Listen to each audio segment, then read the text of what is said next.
Alcatraz, one of history's most notorious prisons, housing criminals like Al Capone and Machine Gun Kelly, was also infamous for its food.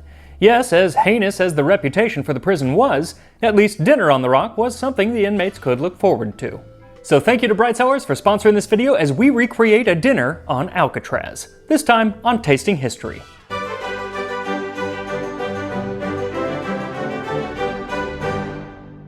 So there are several menus from Alcatraz from the 1940s and 50s, and when I looked at them, I saw something I didn't really expect, and that's that the inmates ate pretty well. For example, in 1946, in September, on one random Monday dinner, which was actually the midday meal, they had split pea soup, roast shoulder of pork, sage dressing, brown gravy, mashed potatoes, stewed corn, apple pie, and bread and coffee with milk. Not bad. And the food was supposed to be pretty good because not only was it for the inmates, but the guards ate it as well.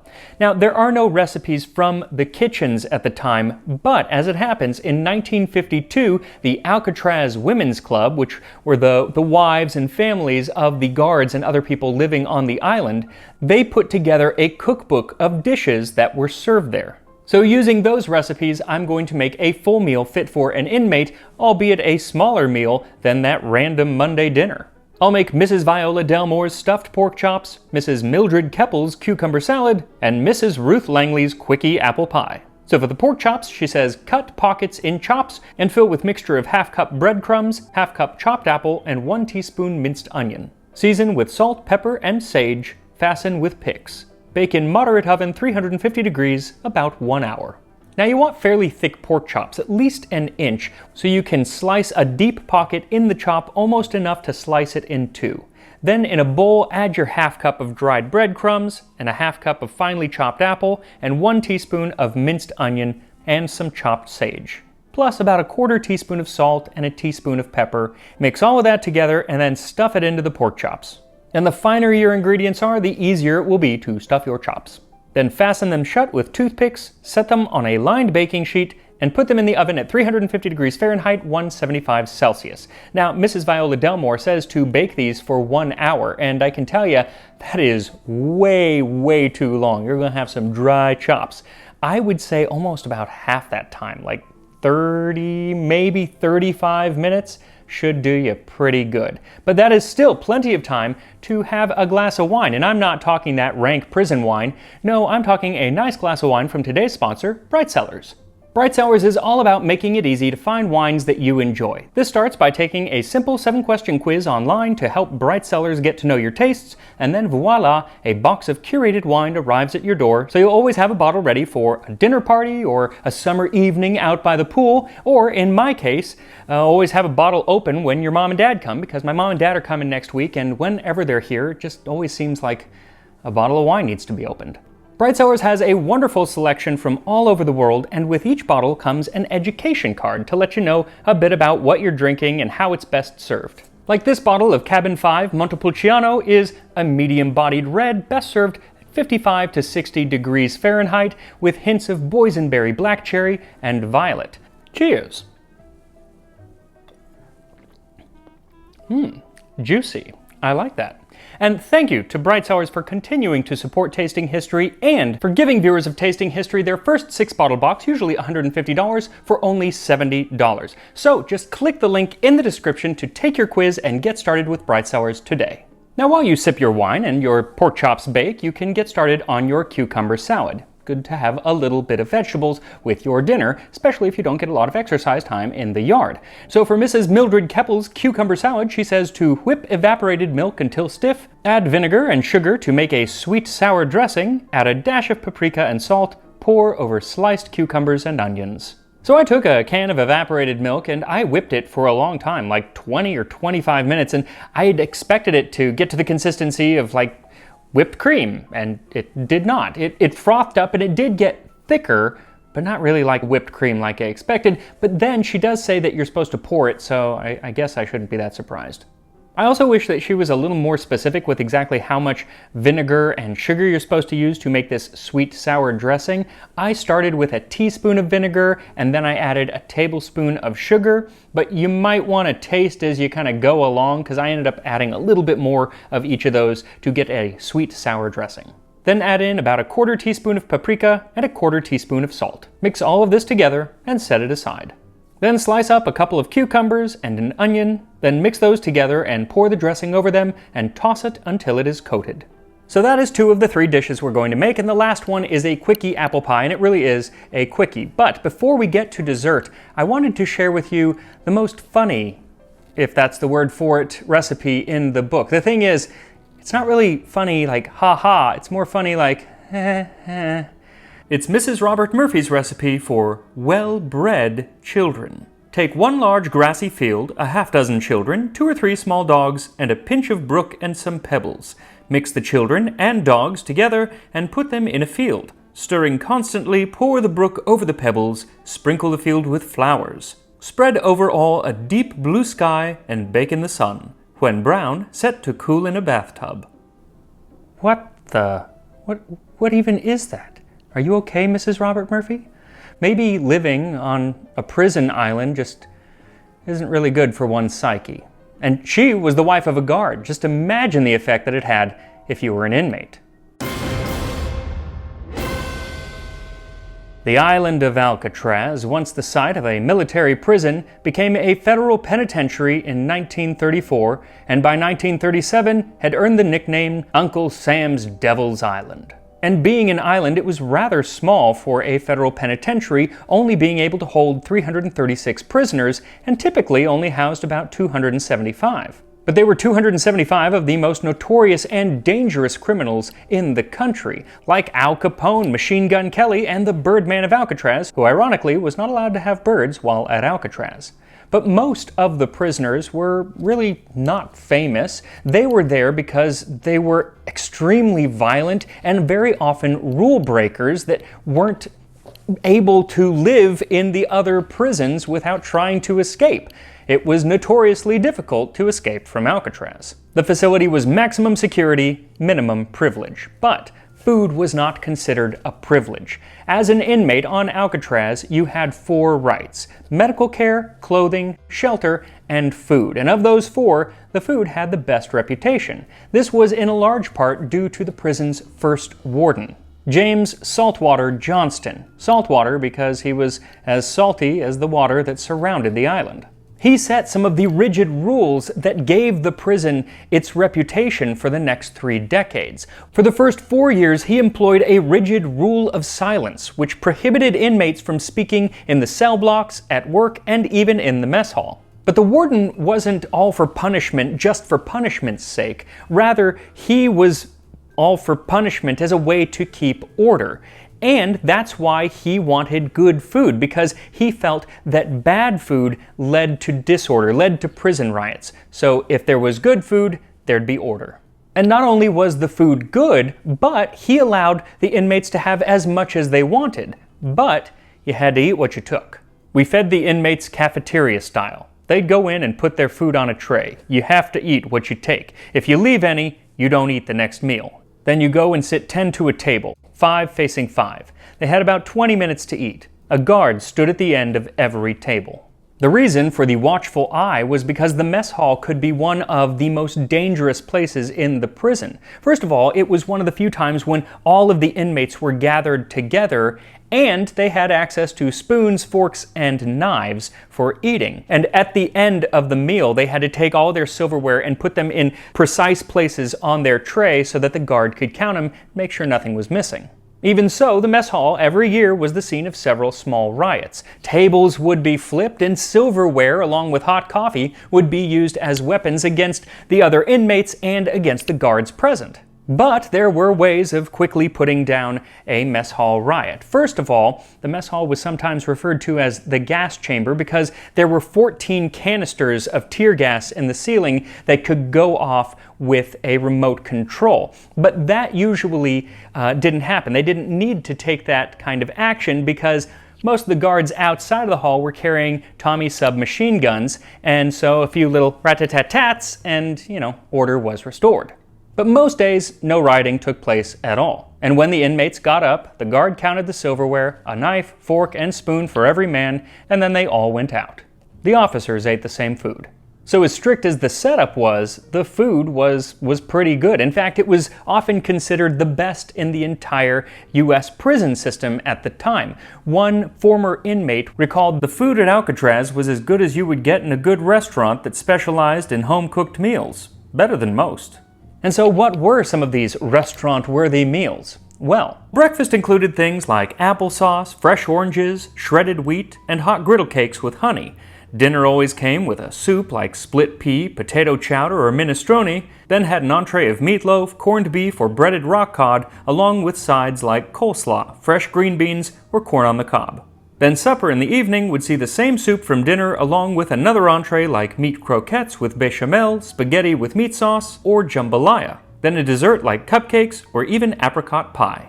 I gotta say, I was pretty shocked at the variety, and it seems that the food needed to be presented in a pleasing looking manner. And then later on, starting around the 1950s, the menu actually had to be worded in a way that made the food enticing. The June peas was an excellent choice, and this trick of menu making should be exploited as much as possible when certain foods are in season. Other words that come to mind are baby, young, milk-fed, spring, new, fresh, native, various colors such as mashed yellow turnips, cold such as chilled tomato juice, old-fashioned, homemade, etc. The title of a dish can do much in creating anticipation. That was the supervisor of culinary operations at the prison.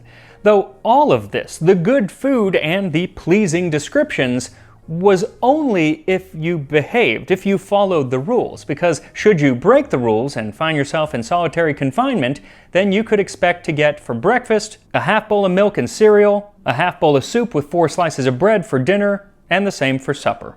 Though on Thanksgiving, even those in solitary got a full Thanksgiving dinner, pumpkin pie included. Now, while that may seem a small amount of food, it was actually a lot better than most of the prisons at the time.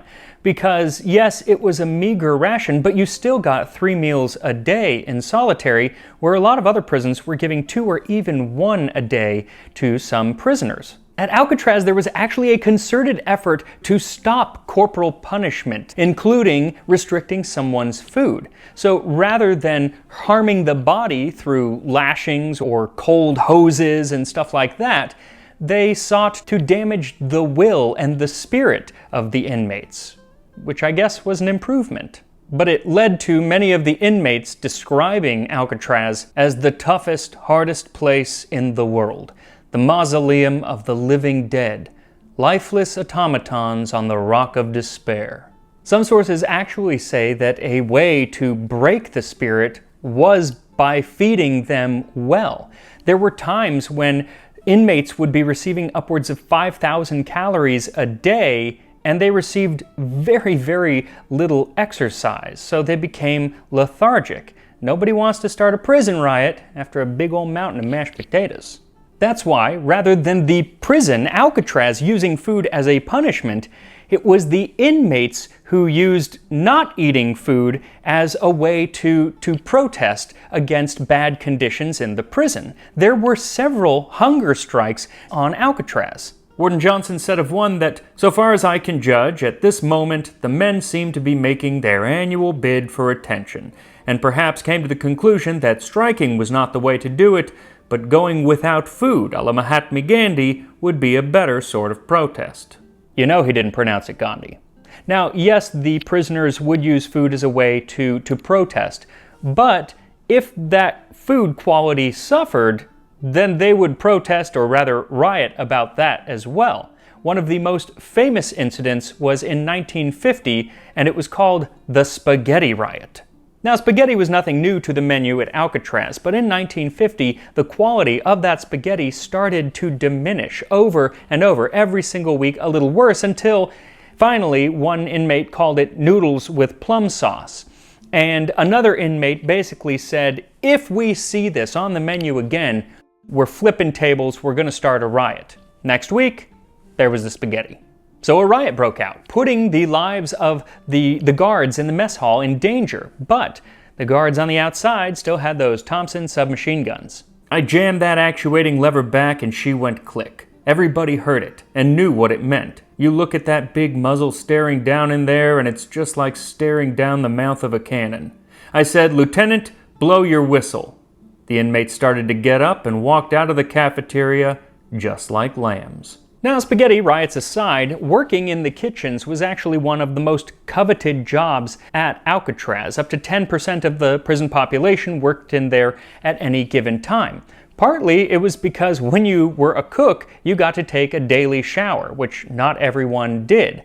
Also, they tended to be treated better by the guards. First of all, they were making the food that the guards were going to eat, and second of all, they were the most trusted of inmates. They were just given a job that had knives. And early on, before the 1950s and regulations kind of tightened, they had a lot of freedom in what they were making and would even make special little dishes just for themselves, just for the kitchen crew. Former public enemy number 1, Alvin Karpis, nicknamed Creepy Karpis, went to work in the kitchens in 1943, where he'd bake himself and his friends all sorts of special little pastries, and with access to yeast and fruit would whip up batches of prison wine. He was actually written up in 1945 when he was found staggering around the yard, drunk on his own brew. But he was not the only one. Many of the inmates would take out scraps of potato peelings or little pieces of fruit and yeast and would make their own wines and other batches of who knows what in other parts of the prison. In fact, they would take little matchboxes and fill them with baker's yeast and sell them to prisoners who didn't work in the kitchen for $5 a pop. Now, there are a multitude of reasons why in 1963, after 29 years in operation, Alcatraz closed as a prison. But the number one reason was cost. It was 3 times as expensive to house an inmate at Alcatraz than pretty much any other prison, because everything on that island had to be brought over from San Francisco by boat. Every gallon of water, every bag of flour, and every apple. Like the 6 apples that you'll need to make this Quickie apple pie. Now, there are a few things that Mrs. Ruth Langley cuts out to make this apple pie Quickie, but the most Quickie making thing of the apple pie is that there is no crust. She says to take 6 tart apples, then peel and cut them into slices, then place them in a deep pie pan and cover with cold water. Then you set that pan on the stove and bring it to a boil for about 5 minutes. While it boils, take 3/4 cup or 90 grams of flour and 1 cup or 200 grams of sugar and whisk them together. Once the apples are boiled, spread the flour and sugar over the top, pressing it down until juice comes up to cover the top, but don't mix it into the apples. I guess this is her version of a crust. Then take about 2 tablespoons of butter in little pieces and dot the top, then sprinkle that with cinnamon and pop it in the oven at 350 degrees Fahrenheit, 175 Celsius for 15 to 20 minutes or just until the top starts to brown. And that's it. That is your 3 dishes. So add a cup of coffee or tea and a slice of bread, and you got yourself a dinner fit for an inmate at Alcatraz prison. It looks pretty good, except for the apple pie. Apple pie does not look good, but it actually smells really good. Smells like an apple pie. So maybe it's just not the prettiest of things. But I'm going to start with the pork chop. Here we go.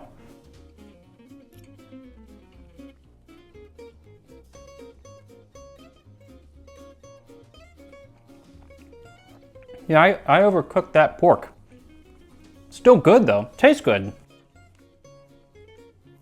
Even 35 minutes was too long on the pork.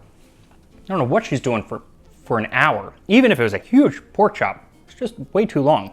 But the flavor is really good. Because there's nothing particularly special about the pork chop, it's pork chop. But the stuffing is really nice. There's just a little bit of spice there from the pepper, but the sweetness of the apples is really what comes through. It tastes a lot like a stuffing, I guess, with the breadcrumbs, because with the apples giving moisture to the breadcrumbs, what went in as sort of a dry filling is now nice and stuffing-ish. It's good. Now, I have to admit, I'm a little more worried about the cucumbers here with onions. Let me get an onion. But here we go.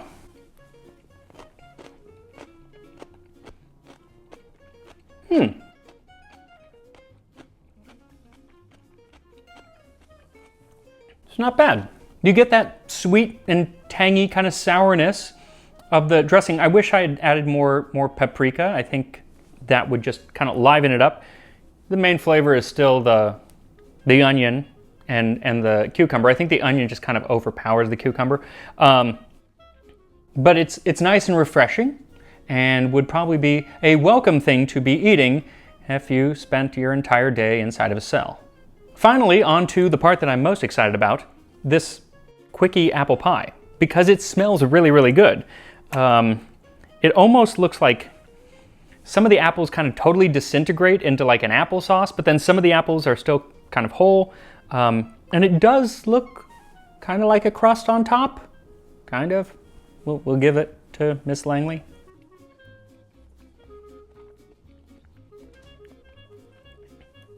That's delicious. It tastes like apple pie. It tastes like just the filling though, because I guess that's kind of all it is.